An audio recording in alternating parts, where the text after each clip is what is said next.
Você sabe como estão suas taxas de colesterol? Sabe dizer o que é colesterol bom, o que é colesterol ruim? E os alimentos que você consome? Será que eles estão te ajudando a diminuir essas taxas de colesterol? Para saber sobre essas e outras respostas, o Saúde Minuto entrevista o cardiologista e intensivista dos hospitais Sírio-Libanês, Albert Einstein, IGESP e PhD pela USP, Dr. Dante Senra.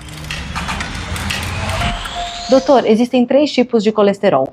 Quais são as suas funções? Existe o chamado bom colesterol, que é o HDL, que é o colesterol de alta densidade, High Density Lipoproteína, cuja função é remover o colesterol ruim que gruda na parede das artérias, que é o chamado LDL.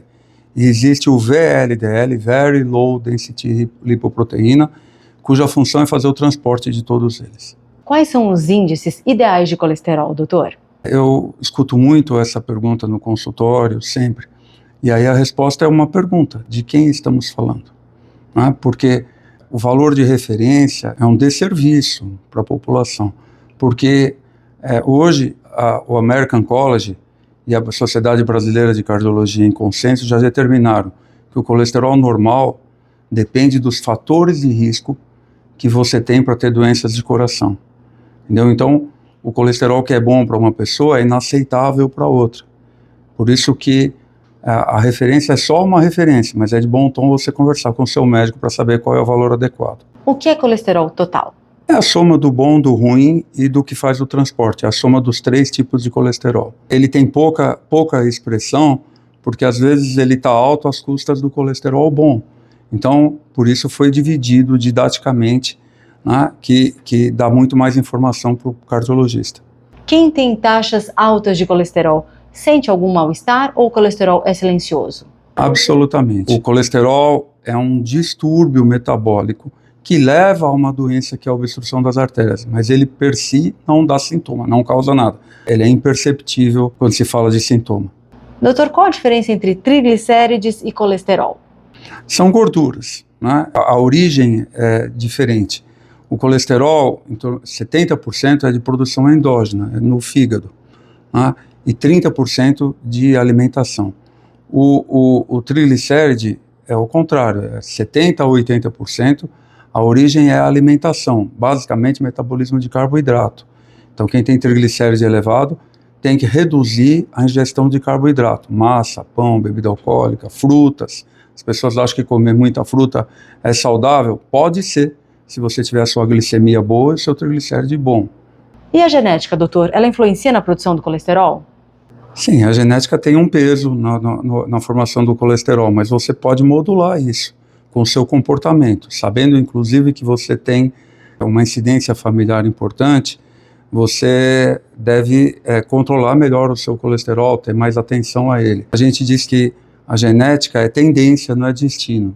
Ela inclina, mas não determina. Quais doenças estão relacionadas aos altos índices de colesterol? O colesterol basicamente está relacionado com a obstrução das artérias, né? E, consequentemente, com lesão dos órgãos que são nutridos por essas artérias, como o coração, por exemplo, levando a isquemia, a infarto, no caso do cérebro, aos acidentes vasculares cerebrais. O triglicéride também tem o mesmo efeito, mas ele está relacionado com outras doenças, inclusive, por exemplo, com intolerância à glicose, hipotiroidismo, né? São causas de triglicérides elevado, inclusive, além dos distúrbios da alimentação, e a gente não pode deixar de mencionar como complicação do triglicéride elevado a pancreatite, que é uma situação bastante delicada. Como funcionam os medicamentos para controle do colesterol, doutor?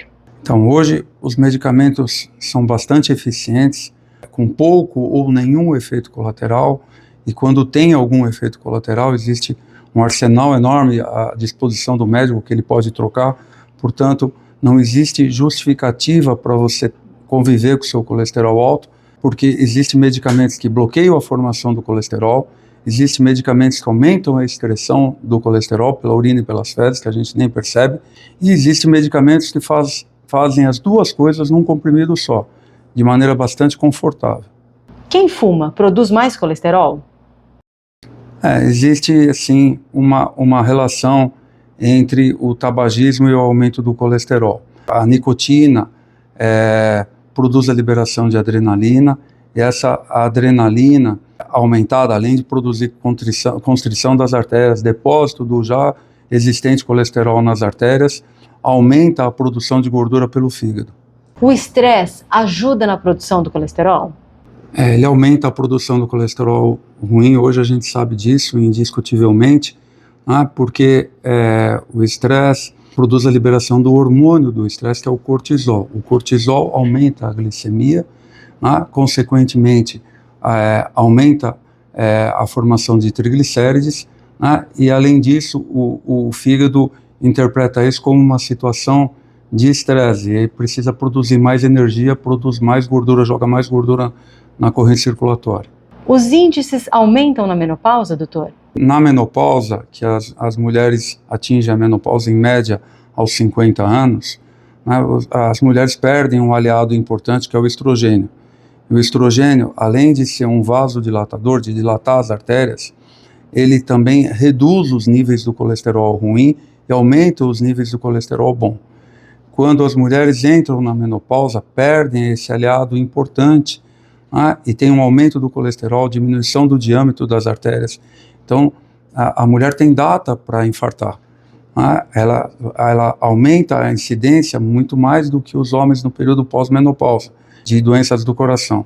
Então, o que depende basicamente de como as mulheres chegam à menopausa. Se chegam acima do peso, sedentária, fumando, com colesterol alto, as mulheres infartam logo depois que atingem a menopausa habitualmente. Quais alimentos ricos em colesterol devem ser evitados? São os alimentos processados de uma maneira geral, as gorduras trans, gorduras saturadas, os laticínios e derivados são habitualmente ricos também, leite integral, queijo, mesmo integral, ovos, são ricos em colesterol. Quando as estatinas devem ser prescritas, doutor? Quando não existe controle adequado, quando a gente não atinge o alvo para que a gente determina para aquele paciente. Aí a gente utiliza a estatina, que é um dos medicamentos bastante eficiente, muito utilizado, em doses obviamente variadas, dependendo do alvo que nós temos, da meta que a gente tem para atingir. Quais hábitos, se modificados, doutor, podem diminuir os índices de colesterol? Sim, isso é uma pergunta que a gente sempre recebe, mas que a resposta a maioria das pessoas conhece, É ter uma vida que a gente chama normal, a gente vive anormalmente. O que é ter uma vida normal? É controle do peso, é não fumar, é ter algum grau de atividade física, é ter uma alimentação considerada saudável e fazer os seus exames periódicos, ir ao seu médico e fazer os seus exames periódicos, porque a gente identifica os problemas precocemente antes da complicação e normalmente os sintomas aparecem em decorrência das complicações. E as pessoas ficam aguardando ter sintoma para procurar o médico, que é um erro grosseiro. Doutor, e o controle do colesterol, como deve ser feito? Quais são os exames e de quanto em quanto tempo eles devem ser repetidos? É exame de sangue, em que o seu médico vai solicitar a bioquímica do seu sangue. Agora, o tempo depende do comportamento, não existe uma regra. Se o paciente chega ao médico fazendo atividade física, está magro, está tomando o seu remédio, você pode baixar a guarda e fazer a sua avaliação com um tempo mais prolongado. Quer dizer, o que determina a periodicidade dos exames não é o médico, é o comportamento do paciente. Doutor, mais uma vez, muito obrigada por doar seu tempo e por esclarecer essas dúvidas aqui no Saúde Minuto. Nos vemos numa outra ocasião.